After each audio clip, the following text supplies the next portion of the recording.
Hello, everybody, and thank you for still being here and listening to us. I want to start by asking you a little question. If you graduated between 2010 and now, please raise your hand. All right. Now, leave it up. If on your first year of work, you had 100 days of work or more, put your hand down. Put your hand down if you got 100 days or more. Between 75 and 100, put it down, no? Between 50 and 75, lucky you, I'm very jealous right now. If you had between 25 and 50, and if you had less than 25, yes. So many of us had between 0 and 25 days of work on our first year in the master's. And basically, this was our experience, the experience of many other colleagues in different booths from different universities, which came to show us that reality was hitting us hard. And basically, the golden age of interpreting that we had heard about, in which interpreters could get 100, 150 days, and even more on their first year of work, was not our reality. Our reality was that it was really hard to access the market, really hard to stay in the market, and sometimes the gap between when you finished college and started working could be really long. And if you let that much time go by, your skills can decline a little bit, which makes it even hard to get in, to get experience, to get work, and to stay in the market. Thank you so much to the ORCIT organizers for inviting us. My name, like Carmen said, is Aline Casanova. I graduated from the University of La Laguna, and I am one of the co-founders of INTERPRETIME Bank. Good afternoon to everyone. My name is Giralt. I come from Barcelona. I also graduated from the University of La Laguna in 2013. And I am another of the co-founders of INTERPRETIME Bank. Together with Ana Svalova, Nuria Campoy, and Monica Diaz, we formed the INTERPRETIME Bank team. So at this stage, you might be wondering, what is INTERPRETIME Bank? What is this project we want to present to you? And since we believe that a picture is worth more than 1,000 words, and the picture in motion even more, let us show you a little video we prepared that illustrates very well what INTERPRETIME Bank is about. Let's see if the sound works. Hello, everybody. This is Mary. Mary is an interpreter, and she travels constantly for work. But she has a bit of a problem. She wants to add another language to her combination. She has already taken language classes and is fluent in said language, but she needs to kick it up a notch to be able to work from it. But how? She wonders. She could take an interpreting course, she could afford it, but it would require time that she doesn't have. She also considered joining a practice group, but she doesn't have time for that either. This is Steve. He's a recent graduate of a master's in conference interpreting and wishes to access the market. To do so, he needs to keep up the interpreting skills that he acquired during his training. But how? He could do a course, he has the time, but since he's still unemployed, he cannot afford it. He also tried attending a practice group or workshop, but there are none in his city nor in other cities nearby. So here we have Steve and Mary, both determined to practice interpreting, but without a way to do it. How can they find a solution to the common problem?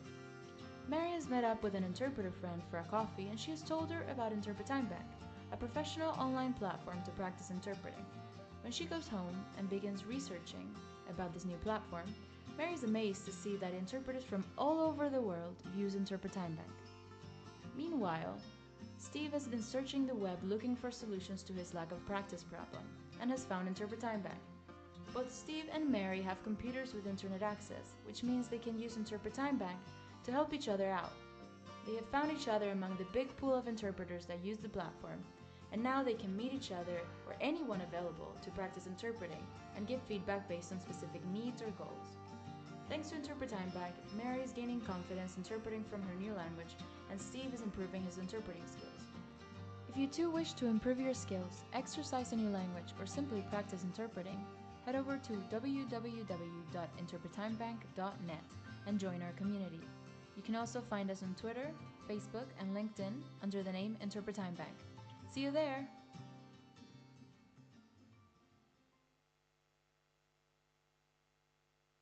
To sum it up and make it clear, INTERPRETIME Bank is an online practice community for, to sum it up and make it clear, INTERPRETIME BANK is an online practice community for professional conference interpreters and professional public service interpreters and for students of a master's in conference interpreting. It works as a time bank, which means that when you give feedback to somebody, you earn time, in this case, and when you receive feedback from another member of the community, you pay time.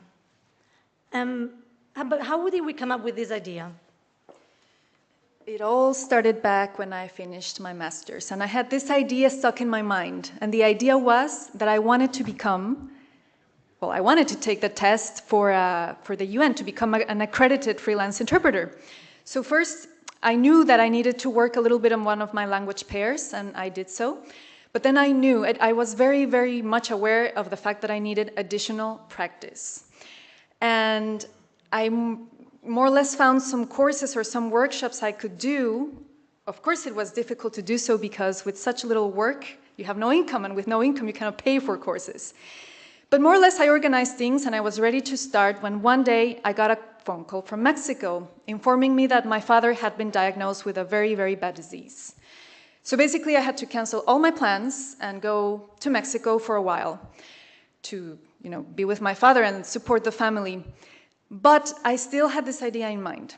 I wanted to take the test. I was aware that I needed to continue practicing, and I thought, it cannot be possible that with all the technology we have available, I can't practice. There's got to be a way.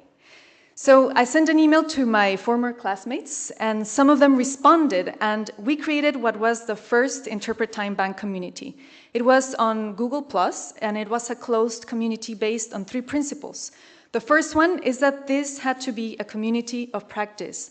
It could not be, by any means, an internet forum. First of all, because I hate forums, personally. But secondly, because I think there are already many good forums out there. And there were no virtual practice communities. So we really felt that we needed this space. The second principle was reciprocity. So if I give you my time, I expect someone to give me that time back. So instead of being a one-to-one thing in which if I work with Leah, I expect Leah to give me her time, if Leah wasn't available, the rest of the community should be available to pay me back that time. And then the other concept was horizontality. We all had been to the same masters. We had all earned the same diploma. So in theory, we more or less, were equally qualified to give each other feedback, right? We didn't want to set it as a vertical structure in which you have a trainer and students or a mentor and mentee. We wanted to basically share this peer-to-peer experience. And so, what happened with the first community? Well, we very soon realized that we were running out of options of people to practice with. So we decided to discreetly open it to the public. And some people came in, and it more or less worked for a while, but then, sadly, the community started to fade away, and the activity almost died down. But that's when Leah came to the rescue. Yes, I kind of had the same needs and constraints regarding interpreting practice that Aline had when she wanted to prepare for her UN test when I was living in Morocco. While I was struggling to adapt to an environment that was completely new to me, I felt that I had to practice some of my language combinations that were starting to get rusty. So, of course, I couldn't find any workshops or any practice groups available, and among the colleagues that I met there, I couldn't find any who were willing to practice with me and who had a similar language combination as mine. So, I thought that maybe it could be a great idea to bring that community we had created some time before and no longer used, to bring it back to life, to make it grow, because I thought there could be other interpreters out there who were in a similar situation to mine and who could also benefit from that virtual practice space. At that moment, as Aline said, the community was running on Google+, because it was the free platform that better served our needs. And it's currently still working on Google+, but not for very long. And in the meantime, the community has grown, and we have some very active members that have told us, and we've experienced firsthand as well, that Google+ is not a user-friendly platform at all. If anyone here is familiar with Google+, you will know what I'm talking about. So we decided so among all these negative features of Google+, there are many.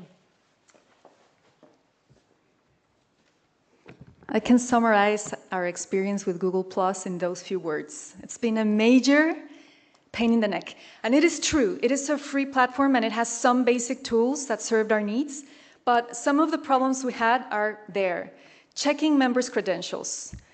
Well, since this is a social network, sometimes we would have random people like rappers wanting to join INTERPRETIME BANK, and so many other personalities that we didn't know about. So it was really important for us to somehow make sure that the people who wanted to come in were either interpreters or students of master's programs. And if they didn't state it clearly on their profile, we had to go and search them online. The second problem was the whole concept of the time bank. It's like you come in and you see a Google platform that looks like a Facebook or many other social networks, so it was really hard to convey this idea of, no, you use somebody's time and then you have to pay it forward, or the community will pay it to you. So this concept was not clear to convey. The next one is that creating an event, especially lately with the new display, someone laughed there, I know why. A colleague recently told us, it took me nearly an hour the other day to figure out how to create an event to set up an exchange on Google. So even if you're lucky enough and savvy enough to create an event, and you actually do your event on your platform of choice, be it FaceTime, Skype, or Google Hangouts, then you have to register the event so that we know who has exchanged time with whom and who owes what, etc. And people forget. Pain in the neck.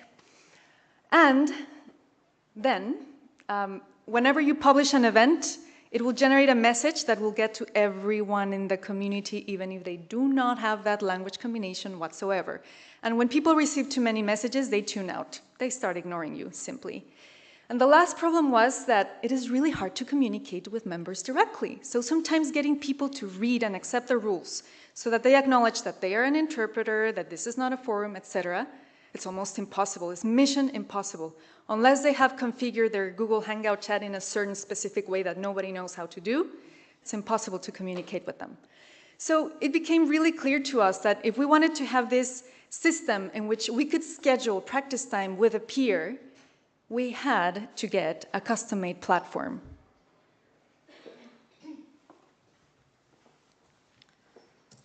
Indeed. We realized that we needed to create a platform that would better serve the needs of the community. And the first thing we focused on was the design. We wanted to create something that was appealing and that was simple, that was easy to understand and therefore easy to use. Another major aspect we focused on was the quality.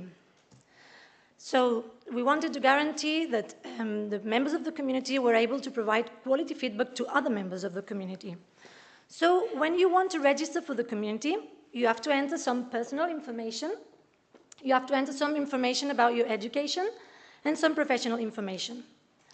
So we created a machine that would filter the exchanges among different members of the community regarding the language combination. So when you register, you have to enter your language combination. You can enter one or more languages in each category. Then you have to define yourself either as a graduate student or a professional interpreter. And you have to define yourself as a conference interpreter or a public service interpreter, or there's people who work in both fields, so you can tick both boxes. Then the lower part of the picture, you can see that there is another filter. You can choose whether you want to practice with other graduate students only, if you also want to practice with professional interpreters, and the same goes for public service interpreters and conference interpreters. Then, another important thing was the language matching. As Aline just explained, whenever you set an event on Google+, it generates a message that goes to all the members of the community. So, on the new platform, only these language combinations will be possible to practice, from a C to an A, from a B to an A, and from an A to a B. So let's have, for example, Aline wants to practice her French into Spanish combination, and she sets up an event. I would get this message because we have a similar language combination, although it's not exactly the same. We both have French as a C language and Spanish as an A language. So I would get that message. I would be able to respond to her request and say, hey, Aline, hello, I'm here, I'm willing to practice with you. And among all the people who respond to her request, she can choose one and agree to practice. This couldn't be possible, for example, with the happy user we have on the bottom right, because that user doesn't have a similar language combination to Aline. It doesn't have either Spanish as an A or French as a C. So once we've agreed that we want to practice together, we log in to the platform, and this is part of the user's dashboard. So this is the screen you would see when we start to practice. When we start to practice, we press that start button. We have to agree. This is the only thing that it needs to be done manually. We have to agree to press the button almost at the same time so that the platform can calculate how much time we spent on that exchange, and it will be reflected on the time account that's on the bottom left. The user's dashboard also includes other features such as a chat, so that you can communicate with other users in a more easy way than it used to be on Google+. It has a 5-star rating system for all the users, so you can rate other users regarding the quality of their feedback or their attitude in the community. We also saved some space for interesting resources to be shared with other users, because there could be some members who want to share useful resources with other members. And another important thing is that we created a mobile version of the platform so that it will be very easy to use from any mobile device, whether it is a tablet or a smartphone. When will this be ready? Oh, the platform is not ready yet. It will be ready very soon. And we are truly convinced that this is a very good idea, really good. And we do not think this because we conceived it and we created it. No, we think this because we used it. And we know how useful it can be to exercise, to practice, and to share experience with other peers. So the good news, as I said, is that the platform is going to be ready very soon. But first we need to pay our programmer, because this is a demo version. And basically what we're going to do is what our generation does best: go and get on a platform. So we're going to launch a crowdfunding campaign on the platform known as Kickstarter next week, on Tuesday actually. And if you think this is a great thing and it can help you bridge the gap between your masters and the job market, or if you just want to keep practicing your skills but you have no access to one-to-one practice groups, or if you want to supplement that with this, I would really, really encourage you to share the love, spread the word, tell people about INTERPRETIME BANK so you can help us out and be part of the creation of this virtual practice space. Why? Well, because we think it's a good thing. Because, like the absent-minded maestro said when a violin player bumped into him in the streets of New York, "Excuse me, how do you get to Carnegie Hall?" And the answer was, practice, practice, practice. Thank you so much for listening to us. We'll be happy to answer during dinner, right? Thank you very much. We have time for 1 or 2 short questions, right?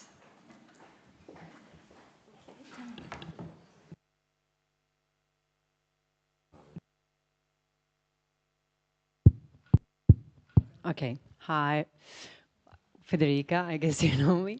I have 2 questions for you. Well, first of all, congratulations. I think it's a very good project. And I understand that it's a good solution to fill in the gap where in cities and areas you don't have practice group.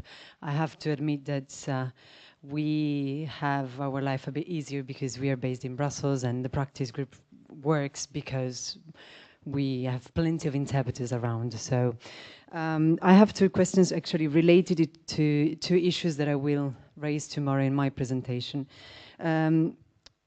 It has been proven, and I have to say that it's also according to our experience, that peer interaction generates motivation, and motivation generates consistency in practice. How do you think you could sort of create this peer interaction by using an online tool? This is my first question. And then the second question is, how do you guarantee that members actually commit? Because you were referring to this reciprocity idea, which is great. My fear as a user could be, I'm not, but I'm imagining it could be that I give a lot of feedback and I gain a lot of time, but I don't find anyone available to actually give feedback and listen to my interpretation. So in the case of practice groups, for example, as it entails face-to-face meetings, that's a commitment, because you are there, you're going to be a speaker, a listener, a peer. When it is online, how do you guarantee that? Thank you so much, and again, congratulations.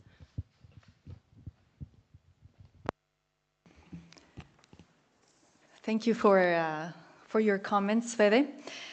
The first thing, how to create interaction, it's really, really difficult. People are incredibly shy online. And I'm not sure why, but I am one of the shy ones. The only thing is that when I started using, or when we created the community, I really had a need, a pressing need to practice. So I was a very committed user. And I found that when other people have the need, they are very committed users as well, and they do return the time.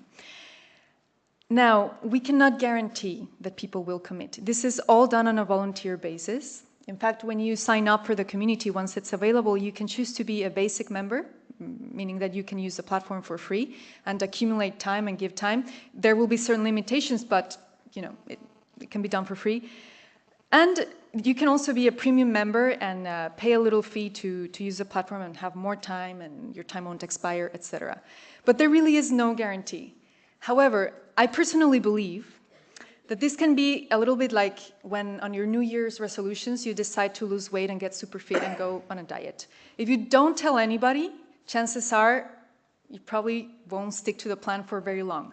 But when you tell somebody else, or when you make the community partake in your decision, you somehow feel morally accountable to them. It's like, well, maybe they know that I'm supposed to go to the gym and they might ask me, how's it going? And then you feel like psychologically committed to going. And what you said is very important too. You might generate motivation. Someone might be more willing to practice with somebody else if it's published somewhere and it's public and you can see it. But like I said, there is no guarantee. It's all out of the goodness of your heart.